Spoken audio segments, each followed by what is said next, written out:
Hello students and welcome back to our channel. Students, Java में हम लोग multiple conditions पर बात कर रहे थे।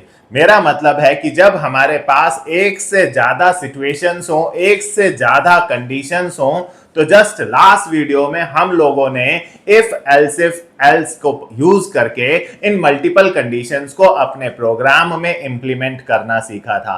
लेकिन याद कीजिए, मैंने बोला था कि मल्टीपल कंडीशंस को इंप्लीमेंट करने के लिए जावा में दो तरीके हैं। एक, इफ एल्स का इस्तेमाल करके भी आप मल्टीपल कंडीशंस इंप्लीमेंट कर सकते हैं एक जावा प्रोग्राम में। साथ ही साथ दूसरा है स्विच केस। जी हां, स्विच केस की मदद से भी हम लोग मल्टीपल कंडीशंस इंप्लीमेंट कर सकते हैं एक जावा प्रोग्राम में। बट अब आपके दिमाग में यह क्वेश्चन उठेगा कि सर, मल्टीपल कंडीशंस जब इफ एल्स से हो जा रही हैं तो फिर स्विच केस की क्या जरूरत है? एक ही काम को करने के लिए अगर दो तरीके हैं तो दोनों में कुछ तो डिफरेंस होना चाहिए। जी हां, इफ एल्स भी और स्विच केस भी दोनों के अपने कुछ पर्टिकुलर सिनेरियोज है, इन पर भी बात करूंगा। इस वीडियो को थोड़ा सा आगे लेके चलते हैं। पहले स्विच केस को समझते हैं, स्विच केस क्या होता है, कैसे यूज किया जाता है, फिर मैं बताऊंगा आपको कि किन पर्टिकुलर सिनेरियोज में हमें इफ एल्स यूज करना चाहिए और किन पर्टिकुलर सिनेरियोज में स्विच केस यूज करना चाहिए। साथ ही साथ मैं आपको स्विच केस का थोड़ा मॉडर्न एडवांस सिंटैक्स भी बताऊंगा जो जावा 14 और उसके बाद के वर्जन्स में यूज किया जाता है।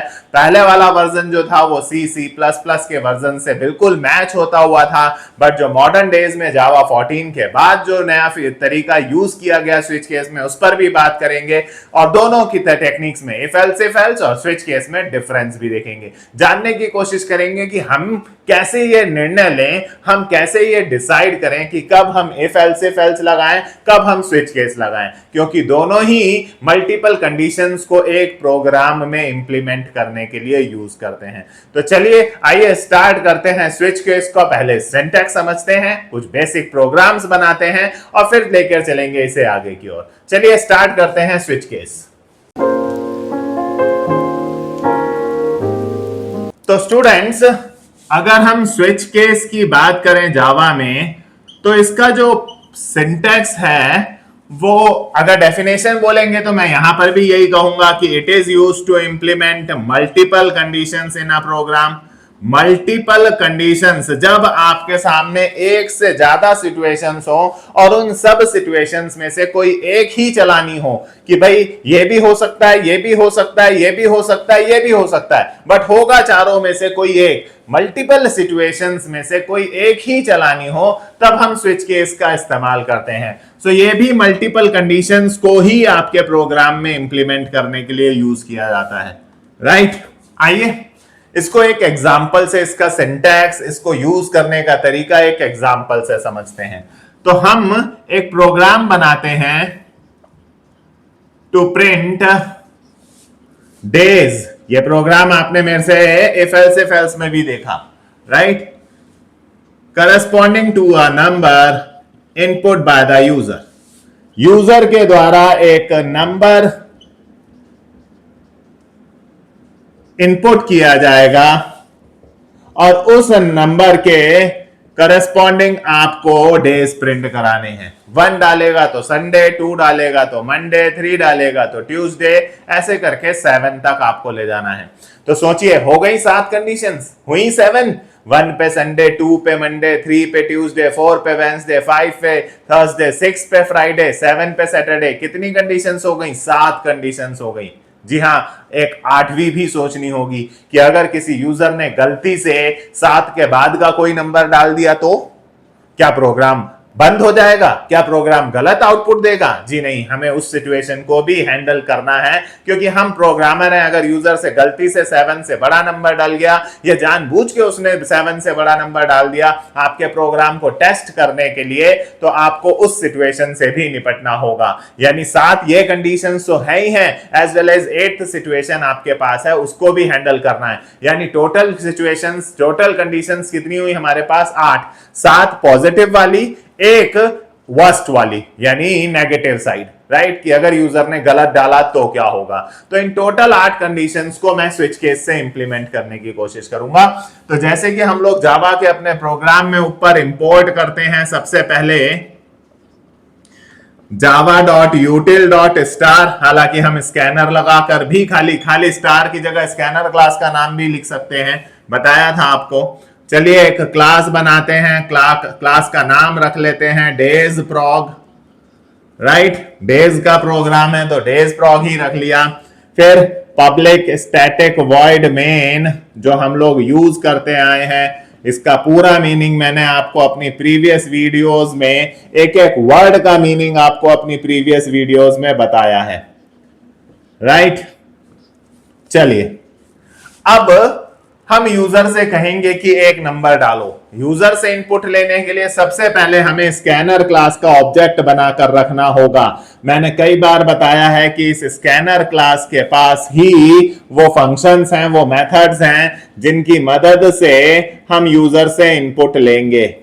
ये लीजिए स्कैनर क्लास का एक ऑब्जेक्ट बनाकर रख दिया। अब शुरू करते हैं अपना प्रोग्राम। सबसे पहले यूजर के आगे एक मैसेज भेजा जाएगा system.out.println। एक मैसेज भेज रहा हूं यूजर के आगे कि भाई एंटर एनी नंबर, कोई नंबर डालिए अप टू 7 तक, अप टू 7, राइट, 7 तक का कोई नंबर इनपुट कीजिए। यूजर के आगे मैसेज दिया।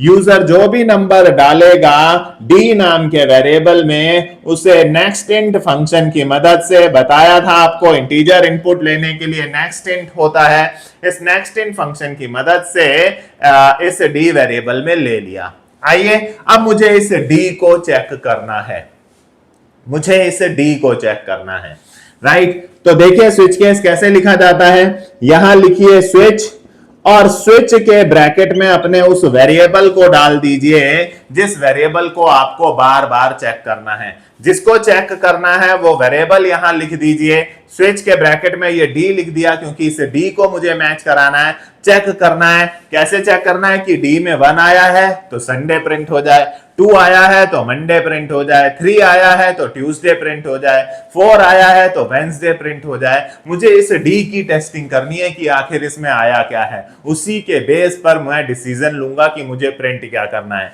तो जिसकी आपको टेस्टिंग करनी है उसे आप स्विच के अंदर लिख दीजिए और जितनी सिचुएशंस हैं, जो सिचुएशंस हैं कि 1 आया तो संडे, 2 आया तो मंडे, 3 आया तो ट्यूसडे, 4 आया तो वेंसडे, 7 आया तो सैटरडे, इनके सिवाय आया कुछ तो रॉन्ग इनपुट। कितनी सिचुएशंस है? 8।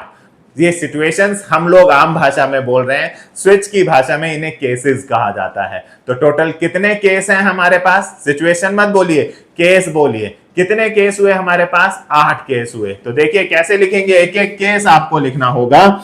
आपको लिखना होगा केस 1, फिर कॉलन डालना होगा जैसे आप C++ में लिखते आए हैं, और उसके बाद अपना मैसेज system.out.println, मैसेज हो गया संडे।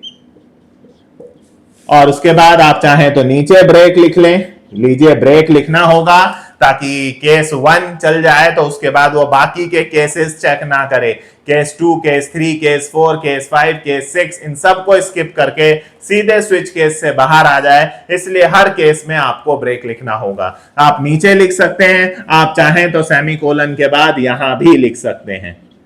वो माना नेक्स्ट इंस्ट्रक्शन की सेमीकोलन के बाद लिख रहे हैं, सेमीकोलन के बाद लिख रहे हैं तो वो अगली इंस्ट्रक्शन ही माना जाता है। फिर वो आप चाहे नीचे लिख लें चाहे सेमीकोलन के बाद लिख लें। फिर case 2, system.out.println Monday and break. आप ब्रेक नीचे भी लिख सकते हैं, मेरे पास लिमिटेड स्पेस है, इसको ध्यान में रखते हुए मैं ब्रेक वहीं लिख के चल रहा हूं। आप ब्रेक यहां लिख सकते हैं जस्ट सिस्टम के नीचे, सिस्टम के नीचे ध्यान दीजिएगा। Case 3, system.out.println Tuesday break. ऐसे करते करते आपको 7 तक लिखना होगा। मेरे पास स्पेस की लिमिटेशन है इसलिए मैं सीधे 7 लिख रहा हूं, बीच में मैंने डैश डैश डैश कर दिया। सिस्टम आपको सारी कंडीशंस लिखनी है, dot out dot println Saturday और ब्रेक। ये तो हमारे साथ वो केसेस हो गए जो पॉजिटिव साइड लिखने हैं, जिन पर हमें एक सही आउटपुट देना है। 1 पर संडे देना है, 3 पर ट्यूसडे देना है, 5 पर थर्सडे देना है, 6 पर फ्राइडे देना है, जिस पर हमें पॉजिटिव आउटपुट देना है, वो ये हो गए। बट यूजर ने अगर गलती से या जानबूझ के इनके सिवाय कोई नंबर डाल दिया जो इनमें से नहीं है, हमें उसे भी तो हैंडल करना है। उसे हैंडल करने के लिए हम लोग लिखते हैं डिफॉल्ट। Default, right? डिफॉल्ट में हम यूजर को क्या मैसेज देंगे? System dot out dot println wrong input. आपने इनपुट ही गलत डाला है भाई। अब इसमें आपको ब्रेक लिखने की जरूरत नहीं है। अब जरा इसको देखें, ये मेन का ब्रैकेट करली ब्रेसेस क्लोज हुआ और ये क्लास का करली ब्रेसेस क्लोज हुआ। इसको समझे अगर, तो यूजर के सामने स्क्रीन पर मैसेज आएगा enter any number up to 7 और यूजर जो भी इंटीजर इनपुट करेगा वो डी में आ जाएगा। मान लेते हैं अभी के लिए डी में आ गया 2। मान लेते हैं डी में यूजर ने डाला 2। स्विच केस के पास डी पहुंचा। डी की क्या वैल्यू पहुंचेगी स्विच केस के पास? 2। तो वो यहां चेक करेगा इस डी की वैल्यूज को, वो एक एक करके केसेस के साथ मैच करता है। पहले डी की वैल्यू को 1 से मैच करेगा। क्या डी की वैल्यू 1 से मैच हो रही है? नहीं, तो ये पूरा केस स्किप। ध्यान दीजिएगा, अगर डी की वैल्यू केस से मैच होगी तो वो अंदर एंट्री करेगा और प्रिंट करेगा, नहीं मैच होगी तो पूरा केस स्किप हो जाएगा। फिर डी की वैल्यू उसने 2 से मैच करी, केस के साथ जो लिखा हुआ है उससे इस वेरिएबल की वैल्यू मैच की जाती है। तो केस 2 लिखा आपने, डी की वैल्यू 2 से मैच होगी, डी में यूजर ने 2 डाला है, 2 से मैच होगी, मैच हो गई तो अब वो अंदर एंट्री करेगा। System dot out dot println आपको आउटपुट देगा मंडे। ये लीजिए आपका आउटपुट मंडे आ गया। और आगे क्या लिखा हुआ है? ब्रेक। ब्रेक आपको इस स्विच केस से उठाकर बाहर फेंक देगा, यानी आप यहां क्लोजिंग ब्रेसेस पर आ जाएंगे और आपका प्रोग्राम बंद हो जाएगा। यार सही तो है, आपने डाला था 2 वाला केस ये रहा। डी की वैल्यू 1 से मैच हुई, नहीं मैच हुई, केस स्किप हुआ। डी की वैल्यू 2 से मैच हुई, नहीं मैच हुई, मैच हुई, वो अंदर आया, उसने मंडे प्रिंट करा और ब्रेक ने आपको स्विच केस से बाहर फेंक दिया। क्यों बाहर थ्रो कर दिया आपको स्विच केस से? क्योंकि अब बाकी केसेस को मैच कराने की जरूरत ही कहां है। आपकी डी की वैल्यू इस केस से मैच हो गई, इस केस से मैच हो गई, तो अब बाकी केसेस से मैच करने की जरूरत नहीं है। क्या आपके दिमाग में ऐसा तो नहीं आ रहा कि सर नीचे एक बार और केस 2 हुआ तो बेटा ऐसा नहीं होता है। एक जैसे केस हम मल्टीपल टाइम्स अपने स्विच केस के एक स्विच केस ब्लॉक में नहीं लिखते हैं। केस 2 यहां आ गया तो नीचे दोबारा केस 2 नहीं होगा, राइट? तो जो केस यहां चल गया उसके अंदर का कोड आपके सामने चलेगा और ब्रेक आपको सीधे स्विच केस से बाहर कर देगा कि कोई जरूरत नहीं है अब बाकी के केसेस को चेक करने की, क्योंकि आगे के केसेस को मैच करने की जरूरत है ही नहीं, डुप्लीकेसी है ही नहीं। मान लीजिए यूजर ने डाला होता 3, ठीक है, तो डी की वैल्यू 1 से मैच होती, ठीक है, मैच नहीं हुई, राइट? डी की वैल्यू 2 से मैच होती, मैच नहीं हुई। देखिए जो मैच नहीं हो रही है वो पूरे पूरे केस को स्किप करके अगले पे बढ़ रहा है। डी की वैल्यू 3 से मैच हुई, मैच हुई, वो इधर आया, ट्यूसडे आपके स्क्रीन पर प्रिंट होगा और ब्रेक आपको स्विच केस से बाहर फेंक देगा कि चलो बाहर, इससे बाद के केसेस को चेक करने की जरूरत नहीं है, राइट? लेकिन अगर मान लीजिए यूजर ने डाल दिया होता 8, डी की वैल्यू 1 से मैच हुई, केस मैच नहीं हुआ, डी की वैल्यू 2 से मैच हुई, केस मैच नहीं हुआ, डी की वैल्यू 3 से मैच हुई, केस मैच नहीं हुआ, 4 से हुई, 5 से हुई, 6 से हुई, नहीं मैच हुआ, 7 से मैच हुई, नहीं मैच हुआ, डी की वैल्यू 1 2 3 4 5 6 7, जितने केसेस थे आपके किसी से मैच नहीं हुई। डी में 8 है, 1 से 2 से 3 से 4 से 5 से 6 से 7 से किसी से मैच नहीं हुई। जब किसी से मैच नहीं हुई तो भाई डिफॉल्ट चलेगा। जब सारे केसेस फेल हो जाते हैं तो ये डिफॉल्ट मतलब बाय डिफॉल्ट मतलब जब इनमें से कोई केस नहीं चलेगा वो केस में ये चलेगा। जिसका कोई नहीं होता उसका ये बाय डिफॉल्ट होता है, राइट यानी जिस वेरिएबल का केस कोई मैच नहीं हुआ ये डिफॉल्ट चलेगा और आपके सामने आएगा रॉन्ग इनपुट। अब आप सोच रहे होंगे कि सर ने इसके आगे ब्रेक क्यों नहीं लिखा? भाई क्यों लिखूं, डिफॉल्ट तो सबसे लास्ट में ही होता है, इसके बाद तो वैसे ही आपको स्विच केस से बाहर निकल जाना है, इसके बाद तो वैसे ही कोई कंडीशन नहीं होती, तो इसके बाद तो वैसे ही आपको बाहर निकल जाना है, तो मैं फिर उसके आगे ब्रेक क्यों लिखूं? राइट तो ये था संडे मंडे के लिए, मतलब डेज स्पेसिफिक। एक चीज आप देख रहे हैं कि अगर आप इसे कोड इफ एल्स से कंडीशन से लगाकर करते तो कैसे करते हैं?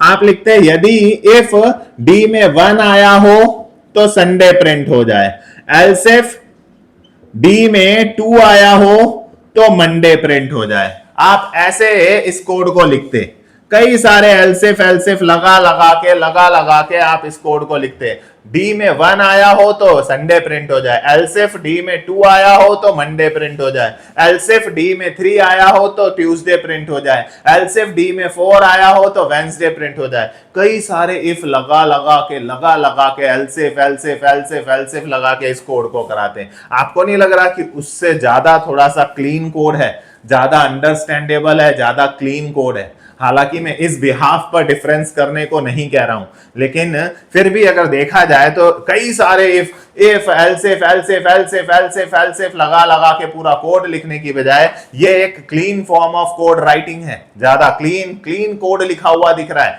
चलिए बात इसकी नहीं है, अब बात ये समझने की है कि ये सेम कोड इफ एल्सिफ लगाकर भी ऐसे हो सकता था जहां आपको डी इक्वल्स टू लगाना पड़ता। मेरा कहने का मतलब है कि स्विच केस आप तब यूज करते हैं जब इक्वल्स टू वाले कंपैरिजन करने हो। हालांकि ये कंपैरिजन इफ एल्स से भी हो सकते थे, लेकिन इक्वल वाला कंपैरिजन अगर आपको करना है तो स्विच केस यूज कर सकते हैं। अगर कभी आपके सामने ऐसा कंपैरिजन है जहां पर इफ ए बड़ा है बी से, राइट, या कोई चीज ए बड़ा है 10 से, तो ऐसा हो जाए लेस देन का है, ग्रेटर देन वाला है, लेस देन इक्वल टू है, ग्रेटर देन इक्वल टू है, नॉट इक्वल टू है। अगर ये कंपैरिजंस अगर कभी करने हैं, ये कंपैरिजंस, ये रिलेशनल ऑपरेटर्स वाले कंपैरिजंस कहीं करने हैं, तो गाइज ध्यान दीजिए, ये कंपैरिजंस इफ एल्स में तो चलते हैं, लग सकते हैं आप। इफ ए बड़ा है 10 से, अगर इफ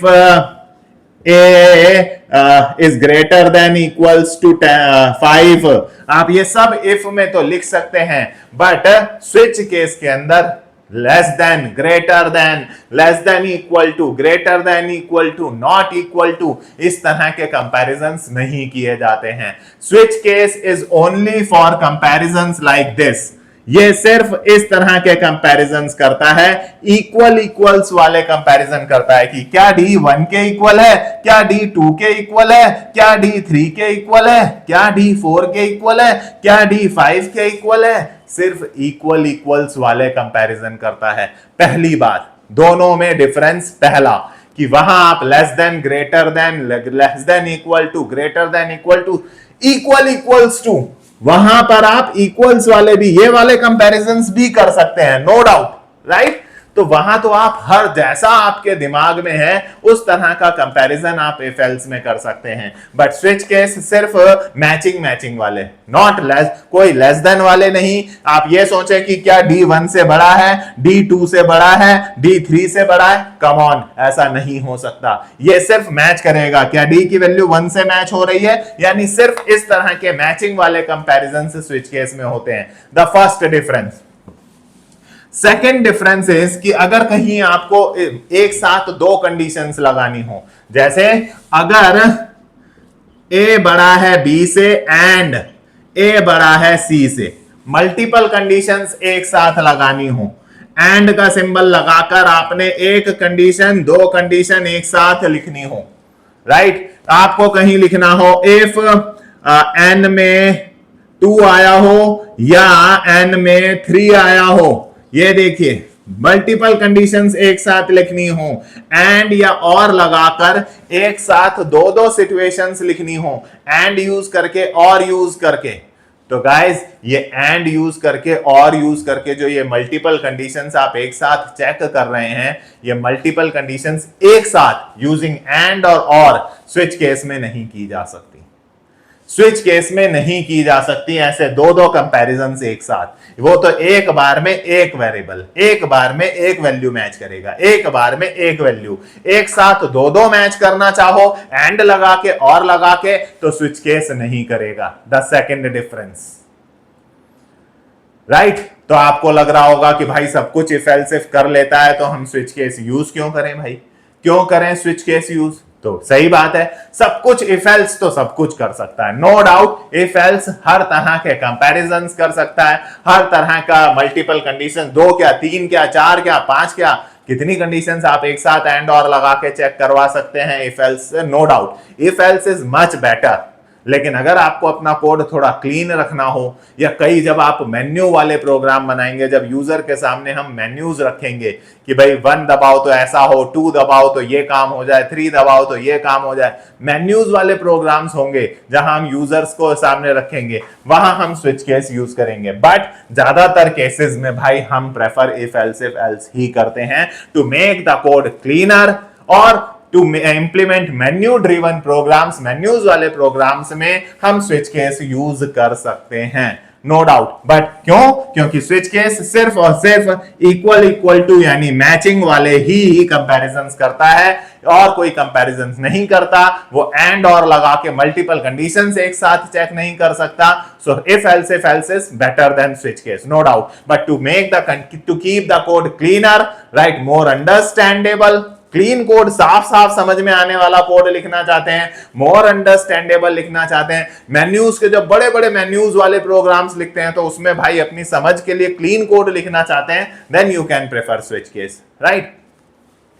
अब भाई इस प्रोग्राम को देखकर उम्मीद करता हूं कि आपको डिफरेंस समझ में आया होगा कि कब इफ एल्स और कब स्विच केस लगाना चाहिए।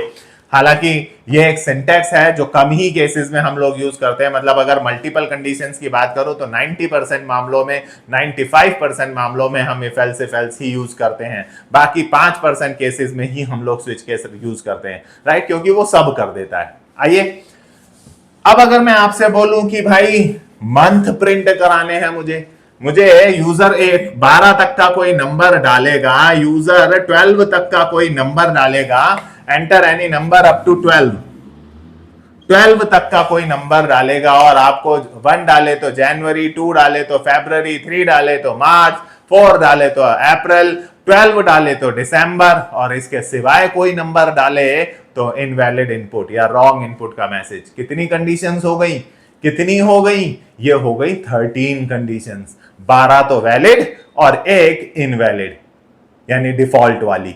तो ये प्रोग्राम मैंने आपके लिए दिया, कमेंट करके बताइएगा कि ये प्रोग्राम आपका सही से रन हुआ या नहीं, मेरे को कमेंट करके जरूर बताइएगा। चलिए इसको और थोड़ा सा नेक्स्ट लेवल लेकर चलते हैं, थोड़ा नेक्स्ट लेवल लेकर चलते हैं। अच्छा एक चीज और आपको बता दूं कि अगर कभी आपको जरूरत हो कोई करेक्टर मैचिंग करने की, कभी जरूरत पड़े किसी करेक्टर से मैच करने की, तो केस में करेक्टर ऐसे लिखे जा सकते हैं, ऐसे सिंगल कोट्स लगाकर आप करेक्टर की मैचिंग भी करा सकते हैं। अगर यूजर से आपने कभी करेक्टर इनपुट लिया तो, यूजर से कोई करेक्टर इनपुट लिया तो आप ऐसे सिंगल कोट्स लगा के करेक्टर मैचिंग भी करा सकते हैं। केस के साथ खाली नंबर लिखा जाता है ऐसा नहीं है, करेक्टर्स भी लिखे जा सकते हैं सिंगल कोट्स लगा के, राइट। और तो और स्ट्रिंग भी लिखी जा सकती है, यानी अगर यूजर ने गो इनपुट करा हो तो ऐसा हो जाए, अगर डू इनपुट करा हो तो ऐसा हो जाए, अगर हाई इनपुट करा हो तो ऐसा हो जाए। डबल क्योट्स लगाकर आप स्ट्रिंग मैचिंग भी करा सकते हैं। सो स्ट्रिंग स्विच केस जो है वो न्यूमेरिकल मैचिंग भी कर लेता है, करेक्टर मैचिंग सिंगल कोट्स लगाकर भी कर लेता है, and also switch case can match string matching. Switch case can perform string matching also by using double quotes. तो स्ट्रिंग के केस भी हो सकते हैं, न्यूमेरिकल केस भी हो सकते हैं, करेक्टर केस भी हो सकते हैं, राइट। अब भाई आया जावा का नेक्स्ट वर्जन यानी जावा 14 की बात करें। जावा 14 में इन्होंने स्विच केस को थोड़ा सा इंप्रूव्ड कर दिया और उसके बाद ये बहुत इंप्रूव्ड हो गया, इंप्रूव्ड स्विच केस आ गया गाइस। अब इसका सिंटैक्स ही बदल गया है। स्विच केस का सिंटैक्स बदल दिया। क्या बदल दिया ऐसा सिंटैक्स में इन लोगों ने? इन्होंने कहा कि स्विच केस में अब कोई ब्रेक लगाने की जरूरत आपको नहीं पड़ेगी। पहली बात, कोई ब्रेक लगाने की जरूरत नहीं पड़ेगी। ये ऑटोमेटिकली एक केस चलाएगा और उसके बाद बाहर आ जाएगा, दूसरा केस चलाएगा उसके बाद बाहर आ जाएगा। बट आप केस अगर लिख रहे हैं केस 1, तो यहां कोलन की जगह आपको एरो डालना पड़ेगा। केस 2, तो कोलन की जगह एरो डालना पड़ेगा। केस 3, तो कोलन की जगह एरो डालना पड़ेगा। केस 7, मैं बीच के सारे स्किप कर रहा हूं स्पेस की लिमिटेशन के कारण, आप नोटबुक में पूरा लिखिएगा तो ऐसे एरो डालना पड़ेगा। ये एरो मतलब एक हाइफन का निशान या एक माइनस का निशान और एक ग्रेटर देन का निशान। ग्रेटर देन का भी कीबोर्ड पे होता है, माइनस का सिंबल भी कीबोर्ड पर होता है, हाइफन कहते हैं इसे। और डिफॉल्ट राइट पे भी एरो का निशान। ये लीजिए, अगर आप एरो यूज कर रहे हैं, ये जावा 14 और उससे बाद के यानी आजकल के एडवांस वर्जन में यूज किया जाने वाला सिंटेक्स है, इसे भी चलाकर देखिएगा। अगर आप एरो यूज कर रहे हैं कोलन की जगह, तो ना सिर्फ एरो का फायदा मिलेगा बल्कि आप ब्रेक लगाने से भी बच गए। एरो यूज कर रहे हैं, लेटेस्ट सिंटेक्स है और सिंप्लीफाई कि यूजर से बार बार ब्रेक क्यों लिखवाया जाए। एक कंडीशन चल गई, उसके बाद क्योंकि आगे डुप्लीकेट नहीं है तो उसके बाद ऑटोमेटिकली बाहर जंप करेगा, राइट। तो गाइस ये है इसका लेटेस्ट सिंटैक्स जो जावा 14 में के ऑनवर्ड्स लॉन्च हुआ। जावा 14 के बाद अब यही तरीके से आप सिंटैक्स लिखकर स्विच केस चला सकते हैं। तो ये था गाइस स्विच केस जावा में कैसे लिखा जाता है, कैसे यूज किया जा सकता है। मैंने आपको स्विच केस का पुराना सिंटैक्स बताया, वो भी चलेगा अगर आप अपने सिस्टम पर कोई भी जावा का वर्जन डालकर बैठे हैं, वो पुराना वाला सिंटैक्स भी चलेगा। एज वेल एज ये नया वाला सिंटैक्स भी ट्राई करके मुझे कमेंट में बताइए कि कैसा रहा, चला, क्या आउटपुट सही आया, कोई प्रॉब्लम आई, सब बताइए मुझे कमेंट करके।